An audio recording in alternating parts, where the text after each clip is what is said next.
जय माँ मरी आप सभी को। मरी माँ सदा सहाय।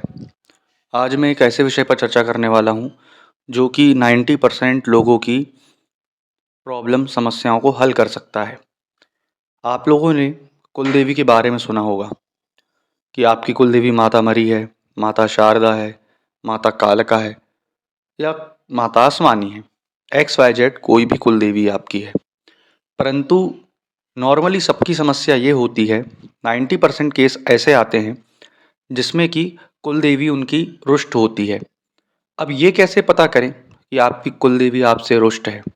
ये कैसे जानें कि वो आपसे प्रसन्न नहीं है? अब आते हैं कि कुल देवी के रुष्ट होने के लक्षण क्या होते हैं। इससे आपको समझ में आएगा कि आपकी कुल देवी आपसे रुष्ट है। अब इसका सबसे पहला लक्षण ये है कि आपके घर में किसी भी महिला को, अगर वो गर्भवती है, मिसकैरेज हो जाना, 5 महीने, 6 महीने, 7 महीने, इस समय गर्भवती होना, बच्चे का रुकना, फिर मिसकैरेज हो जाना। दूसरी चीज़, या फिर बच्चा ही ना होना, महिला गर्भवती ही नहीं हो पा रही है, आपने डॉक्टरी इलाज कराया, महिला पुरुष दोनों का इलाज कराया, परंतु गर्भवती ही नहीं हो रही है। तीसरा लक्षण इसमें यह आता है कि रोजी रोजगार ना चलना। आपने देखा होगा, मैंने पहले भी इसका एग्जाम्पल दिया है कि एक छोटी चाय की टपरी चलती है, लेकिन एक बड़े से कैफ़े में चाय कोई पीने नहीं जाता।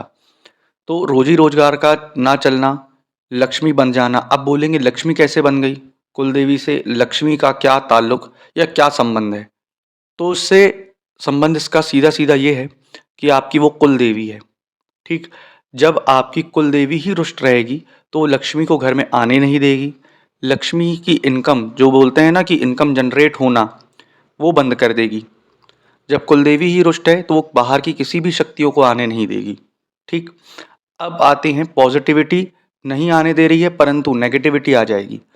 एक जर्जर इमारत को कोई भी तोड़-फोड़ कर देता है, लेकिन एक मजबूत इमारत जिसकी नींव अच्छी हो, तो उसको कोई नहीं तोड़ सकता।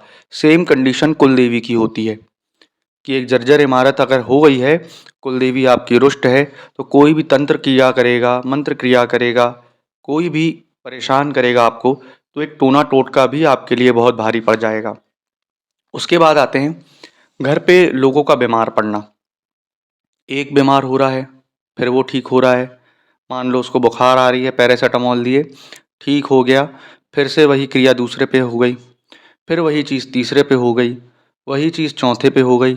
या फिर एक ही पर्सन को लंबे समय तक बहुत सारी बीमारियां होना, दवा ना लगना, बहुत दवाई में पैसे खर्च होना, इनकम हो रही है 10 रुपए की, खर्च हो रहा है 15 रुपए का, पूंजी आप जोड़ नहीं पा रहे हैं। तो ये कुल देवी के रुष्ट होने के लक्षण होते हैं। उसके अलावा भी एक लक्षण होता है जो कि बहुत महत्वपूर्ण है। घर में कलेश रहना, नेगेटिविटी का आते रहना। कलेश होना मतलब ये कि बाप की बेटे से नहीं बन रही, माँ की बच्चियों से नहीं बन रही, आपस में ही लड़े मरे जा रहे हैं, आपस में ही एक दूसरे को बोला जा रहा है, ये सारी चीज़ होना। ठीक, उसके बाद डिप्रेशन, अवसाद, किसी एक पर्सन को टारगेट करते हैं, जैसे कि घर के बूढ़े बुजुर्ग या फिर यंग जो लोग रहते हैं उसको टारगेट करते हैं। ठीक, घर में नेगेटिविटी का रहना मतलब ये कि बुरे बुरे थॉट्स आना, पॉजिटिव ना रहना, दरिद्रता का रहना। दरिद्रता का रहना का मतलब ये है कि सुबह उठ के नहाने की इच्छा ना होना, दिन भर आलस आना, ठीक, शरीर में भारीपन लगना, काम में मन ना लगना, एकांत में बैठे हैं तो एकांत में ही बैठे रहना, कितना भी हाथ पैर फेंक लो, जॉब इंटरव्यूज़ दे लो, जॉब ना लगना। अब आते हैं कि ये तो आपने लक्षण जान लिए, इन लक्षणों को ठीक करने का तरीका क्या है? सबसे पहले आप किसी अच्छे तांत्रिक के पास जा कर के, ऑनलाइन, ऑफलाइन, कैसे भी अपना तंत्र काट कराएँ। तंत्र काट इसलिए मैं बोल रहा हूँ क्योंकि जैसा मैंने बताया कि जो जर्जर इमारत है, उस पे कोई भी वार करेगा तो वार अति तीव्र गति से लगेगा। तो उसका आप इलाज करवाएँ। जैसे ही वो इलाज खत्म हो जाए, ठीक, आपकी बाधा दूर हो जाए तंत्र की, तो फिर कुलदेवी को मनाना चालू कर दें।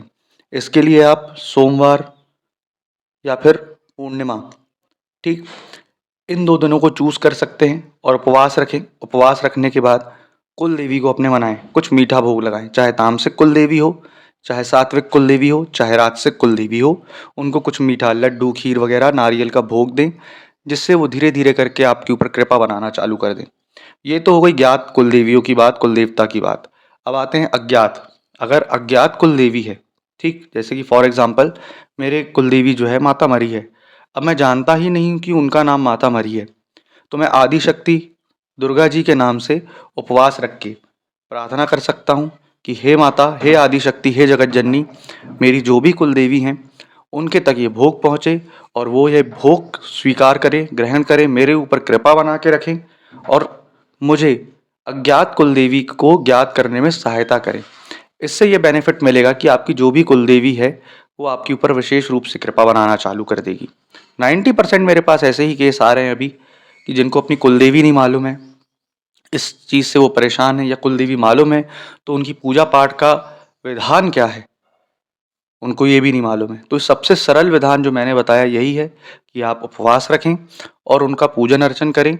उपवास रखने के बाद कुछ मीठा, नारियल, लड्डू, खीर, पान, बताशे, अगरबत्ती, ये सारी चीज़ का भोग लगाएँ, नींबू का भोग लगाएँ और उनको प्रसन्न करें, जिससे कि आपके ऊपर उनकी विशेष कृपा बनी रहे और आपका रोज़ी-रोज़गार, लक्ष्मी बंधन, जितने भी तंत्र मंत्र हैं, आप उससे भी बचे रहेंगे।